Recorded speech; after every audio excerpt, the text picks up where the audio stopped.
এই মুহূর্তে গুরুত্বপূর্ণ সব আপডেট ও বাংলা সংবাদ দেখতে আপনাকে স্বাগতম। প্রথমে জানিয়ে দেব, 15ই আগস্ট ঘিরে খিচুড়ি রান্নার অভিযোগে ইউপি চেয়ারম্যান সহ 2 ভাই গ্রেপ্তার। মাগুরায় শিশু আসিয়া ধর্ষণ ও হত্যাকারীর পক্ষে রাষ্ট্র নিযুক্ত আইনজীবী নিয়োগ। হরমুজ নিয়ে ওমানের সঙ্গে আলোচনা চূড়ান্ত পর্যায়ে, বললেন আরাকচি। অর্থের অভাবে চিকিৎসা থেকে কেউ বঞ্চিত হবে না, বললেন প্রধানমন্ত্রী। সর্বশেষে জানাবো, ধানমন্ডি 32-এ শ্রদ্ধা জানাতে এসে কার্যক্রম নিষিদ্ধ, যুবলীগের সক্রিয় সদস্য আটক। শিরোনাম শুনলেন, এবারে বিস্তারিত। তবে একটা অনুরোধ থাকবে, এই ভিডিওতে একটা লাইক ও কমেন্ট করে জানিয়ে দিন কোন জেলা থেকে বা কোথা থেকে দেখছেন। 15ই আগস্টে ঘিরে খিচুড়ি রান্নার অভিযোগে ইউপি চেয়ারম্যান সহ 2 ভাই গ্রেফতার। কুষ্টিয়ার ভেড়ামারা উপজেলার বাহাদুরপুর ইউনিয়ন পরিষদের চেয়ারম্যান ও উপজেলা আওয়ামী যুবলীগ সহ সভাপতি সোহেল রানা পবন এবং তার ভাই রুবেল মাহমুদ রতনকে 15ই আগস্টে ঘিরে গোপনে নেতাকর্মীদের সংগঠিত করে খিচুড়ি রান্নার অভিযোগে আটক করেছে পুলিশ।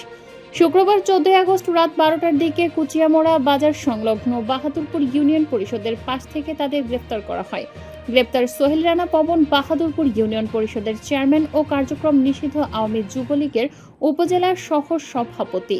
তাই ভাই রুবেল মাহমুদ রতন বাহাদুরপুর ইউনিয়ন স্বেচ্ছাসেবক লীগের সভাপতি ছিলেন।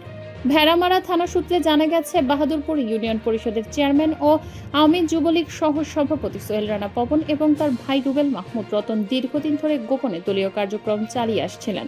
15ই আগস্ট উপলক্ষে তারা নেতাকর্মীদের সংগঠিত করার চেষ্টা করছেন, এমন তথ্যের ভিত্তিতে শুক্রবার রাতে অভিযান চালায় পুলিশ। পরে ভেড়ামারা থানা পুলিশ ও কুচিয়ামোড়া ক্যাম্পের সদস্যরা বাহাদুরপুর ইউনিয়ন পরিষদের পাশে অভিযান চালিয়ে তাদের গ্রেফতার করে থানায় নিয়ে যান। কুচিয়ামোড়া ক্যাম্পের ইনচার্জ আব্দুস সালাম বলেন, শুক্রবার রাতে ইউনিয়ন পরিষদের পাশে 15ই আগস্ট উপলক্ষে পবন ও তার ভাই রতনের নেতৃত্বে নিষিদ্ধ ঘোষিত আওয়ামী লীগের নেতাকর্মীরা খিচুড়ি রান্না করছিলেন। তারা সেখানে সংগঠিত হচ্ছেন, এমন তথ্য পাওয়ার পর ভেড়ামারা থানা পুলিশের সহযোগিতায় অভিযান চালিয়ে 2 ভাইকে গ্রেফতার করা হয়। মাগুরায় শিশু আসিয়া ধর্ষণ ও হত্যাকারীর পক্ষে রাষ্ট্র নিযুক্ত আইনজীবী নিয়োগ। মাগুরার বহুল আলোচিত 8 বছরের শিশু আসিয়া ধর্ষণ ও হত্যা মামলায় মৃত্যুদণ্ডপ্রাপ্ত আসামি হিটু শেখের ডেথ রেফারেন্স ও আপিল শুনানির জন্য আসামি পক্ষে রাষ্ট্র নিযুক্ত স্টেট ডিফেন্স আইনজীবী নিয়োগ দিয়েছেন হাইকোর্ট। বৃহস্পতিবার হাইকোর্টের বিচারপতি ভীষ্মদেব চক্রবর্তী ও বিচারপতি কে এম রাশেদুজ্জামান রাজার সমন্বয়ে গঠিত বেঞ্চ এই আদেশ প্রদান করেন। এ বিষয়ে রাষ্ট্রপক্ষের ডেপুটি অ্যাটর্নি জেনারেল ইমাম হোসেন তারেক জানান, পূর্ববর্তী আসামি পক্ষের আইনজীবী আদালতে লিখিতভাবে জানান তিনি আর মামলাটি পরিচালনা করছেন না এবং অনাপত্তি পত্র প্রদান করেছেন। এর পরিপ্রেক্ষিতে হাইকোর্ট বেঞ্চ শুনানি ত্বরান্বিত করতে আইনজীবী হাফিজুর রহমান খানকে আসামি পক্ষে রাষ্ট্র নিযুক্ত আইনজীবী হিসেবে নিয়োগের নির্দেশ দেন। মামলার বিবরণ ও ইতিহাস সূত্রে জানা যায়, গত বছরের 5 মার্চ রাতে মাগুরা শহরের নিজুনান দুয়ালি এলাকায় বোনের বাড়িতে বেড়াতে গিয়ে ওই শিশুটি পাশবিক নির্যাতনের শিকার হয়। বোনের জামাইয়ের বাবা হিটু শেখ শিশুটিকে ধর্ষণের পর হত্যার চেষ্টা চালান। আশঙ্কাজনক অবস্থায় তাকে ভর্তি করা হলে পরবর্তীতে ঢাকার সম্মিলিত সামরিক হাসপাতালে চিকিৎসাধীন অবস্থায় তার মৃত্যু হয়।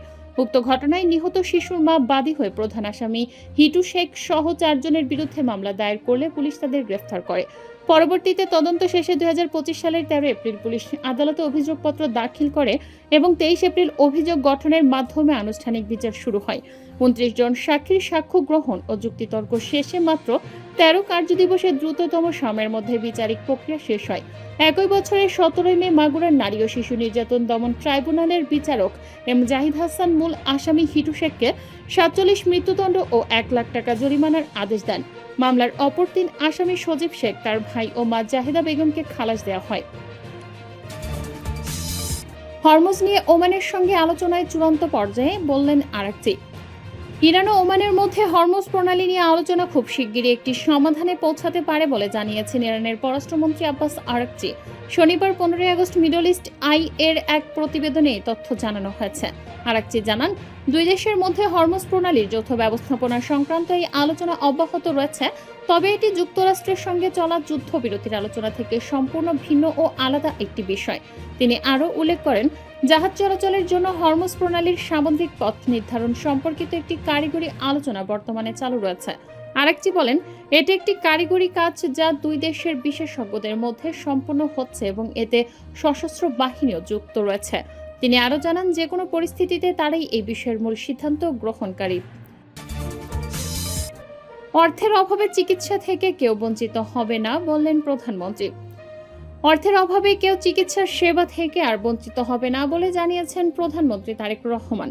শনিবার 15 আগস্ট সকাল নিউরোসায়েন্স হাসপাতালের 500 বেডের ভবন উদ্বোধন শেষে কথা বলেন তিনি। প্রধানমন্ত্রী বলেন, অক্টোবর মাসে 5টি বিশেষায়িত শিশু হাসপাতাল খুলে দেওয়া হবে। তিনি আরও বলেন, অর্থের অভাবে কেউ চিকিৎসা সেবা থেকে আর বঞ্চিত হবে না, যাতে বিদেশে যেতে না হয় এমন একটি চিকিৎসা ব্যবস্থা আমরা গড়তে চাই। এর আগে সকাল 10টায় প্রধানমন্ত্রী হাসপাতালে নবনির্মিত ভবনটি উদ্বোধন করেন। উদ্বোধনকালে হাসপাতাল প্রাঙ্গণে একটি গাছের চারা রোপণ করেন প্রধানমন্ত্রী তারেক রহমান। পরে তিনি মোনাজাতে অংশ নেন এবং বেলুন ও পায়রা উড়িয়ে ভবনটির আনুষ্ঠানিক উদ্বোধন করেন। এ সময় প্রধানমন্ত্রীর সহধর্মিণী ডাক্তার জুবাইদা রহমান, স্বাস্থ্যমন্ত্রী সর্দার মোহাম্মদ শাখাওয়াত হোসেন, সমাজ কল্যাণমন্ত্রী ডাক্তার এজেড জাহিদ হোসেন সহ অনেকেই উপস্থিত ছিলেন। দেশে স্নায়ুরোগে আক্রান্ত মানুষের চিকিৎসা সেবা আরও বিস্তৃত করতে নতুন এই 500 শয্যা যুক্ত হওয়ার ফলে ন্যাশনাল ইনস্টিটিউট অব নিউরোসায়েন্সেস ও হাসপাতালে মোট সংখ্যা শয্যা বেড়ে দাঁড়ালো 1000-এ। দক্ষিণ এশিয়ার আর কোনো দেশে এত বড় নিউরোসায়েন্সের হাসপাতাল নেই বলে দাবি করেছেন সংশ্লিষ্টরা।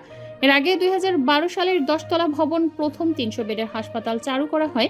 ব্যাপক হারে রোগী আসতে থাকায় সুচিকিৎসা নিশ্চিত করতে পারে আরও 200 বেড বাড়ানো হয়। পরে এবার নবনির্মিত 15 তলা ভবনে আরও 500 বেড বাড়ানো হলো। ধানমন্ডি 32-এ শ্রদ্ধা জানাতে এসে কার্যক্রম নিষিদ্ধ যুবলীগের সক্রিয় সদস্য আটক। রাজধানীর ধানমন্ডি 32 নম্বর এলাকা থেকে অর্ণব দাস বয়স 37 নামে কার্যক্রম নিষিদ্ধ যুবলীগের সক্রিয় সদস্যকে আটক করেছে পুলিশ।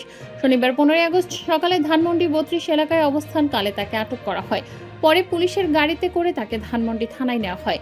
ধানমন্ডি থানার অফিসার ইনচার্জ ইমদাদুল ইসলাম তৈয়ব এ তথ্য নিশ্চিত করে বলেন, আটক ব্যক্তির নাম অর্ণব দাস, তার বাড়ি টাঙ্গাইলে। প্রাথমিকভাবে জানা গেছে তিনি কার্যক্রম নিষিদ্ধ যুবলীগের সক্রিয় কর্মী। তাকে জিজ্ঞাসাবাদ করা হচ্ছে।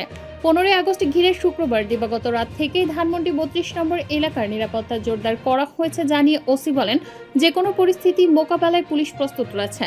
শেখ মুজিবের মৃত্যুবার্ষিকী ঘিরে ধানমন্ডি 32 নম্বর এলাকায় বঙ্গবন্ধু শেখ মুজিবুর রহমানের ভেঙে দেয়া বাড়ি ও আশপাশের এলাকায় সতর্ক অবস্থানে রয়েছে আইনশৃঙ্খলা বাহিনী।